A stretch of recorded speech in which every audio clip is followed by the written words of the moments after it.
طيب أود أن أسأل هذه أركز عليها طبيعة العلاقة ما بين الجندي الفلسطيني والجندي المصري.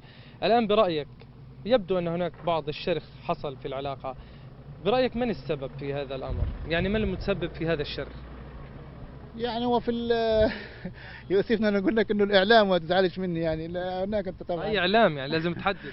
ما هو الإعلام، هناك إعلام برضو الإعلام المصري، هناك من يكيل علينا ويتهمنا زورا وبهتانا، ويعني يتكلم بغير حق، وهدول جنود حماس وأفراد حماس يفعلون ويفعلون، يجعل الجندي المصري طبعا أنه يغتاظ ولا يعني يقبل من ترى أمامه. ترى أن بعض الشائعات أثرت في بعض الجنود، خلينا نقول مش كل الجنود، ولا شو رأيك؟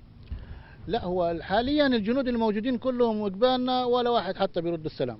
يعني يعني الآن مجرد مقاطعينكم. الآن قطيعة، يعني ما فيش مجرد سلام وكلام، ما فيش. يعني كان بقول لك في 2008 2006 كان الأفراد يعني آه، حتى الماء، يعني طبيعة المياه في هذه المنطقة مالحة. احنا كنا نجيب المياه الحلوة برضه نعطيهم في 2006 2007 مياه حلوة كانوا ياخذوا. حاليا يعني الآن سؤال أكثر صراحة، أنت بتعرض عليهم الآن مياه بقول لك ما بدناش؟ يعني هاي الجندي روح ارمي عليه السلام، هيقول لك انا انت عدو ابعد عني. هيو لا، طب هات نجرب. مش اخوان. هات نجرب ما دام هم موجودين، خلينا نكتشف هذا الأمر إذا كان صحيح أم لا. لكن أنا بدي أسأل سؤال، يعني تجد أن طبيعة الشائعات وطبيعة ما يحصل من قبل الإعلام المصري هو سبب شرخ لدى هؤلاء الجنود، بأن يكون مثلا دخلت عليهم بعض المعلومات بشكل خاطئ وأصبحت هناك قطيعة، ما دام كان في وصل في الأول، كان اتفاقيات يعني بسيطة بينكم وبين بعض على التنسيق، على الطعام، على ما شابه. الآن أجد هي يعني أحد الجنود من الأمن الفلسطيني، وهنا الأمن المصري في هذه القلب العسكرية. احنا خلينا نقترب ونحاول كود نصلحكم يعني. ان شاء الله يا سيدي، ان شاء الله. احنا يعني طلبنا اكثر من مره ان يكون هناك تنسيق ميداني حتى لا تحدث هذه الاحتكاكات، لكن حتى الان التنسيق على مستوى القياده العليا فقط. طيب، السلام عليكم. السلام عليكم.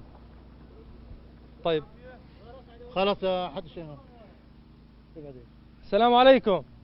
خلاص يا عم الحاج. خلاص، واضح انه.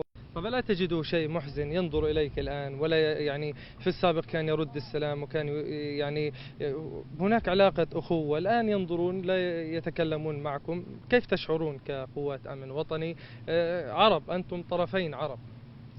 والله يعني هو القلب يحزن، ولكن أنا الجنود مغلوب على أمرهم، فهناك تعليمات تأتي إليهم، وهناك الإعلام من جهتهم، ويعني أحداث مصر كان الله في عونها، وإن شاء الله الله يصلح الحال هناك وتنفك هذه الأزمة على خير إن شاء الله. طيب، في من خلال حديثك وجدت في غصة يعني من عدم اكتراث قوات الأمن، يعني كما يقولونها ود من طرف واحد، وهو من باب الأخوة والعروبة. إذا شعرتم أن هناك من يهدد الأمن القومي المصري، أو من يريد أن يتربص بهذه المواقع العسكرية وهؤلاء الجنود، كيف تتعاملون معه؟ نحن من عندنا نحفظ الأمن تماما، ولا يمكن أن نسمح لأحد بفعل أي فاعلة باتجاه المصريين أو باتجاه أفرادنا. أمننا واحد، والحفاظ على هذا المكان هو واجبنا، وواجب علينا أن نحافظ على هذا المكان ونحميه.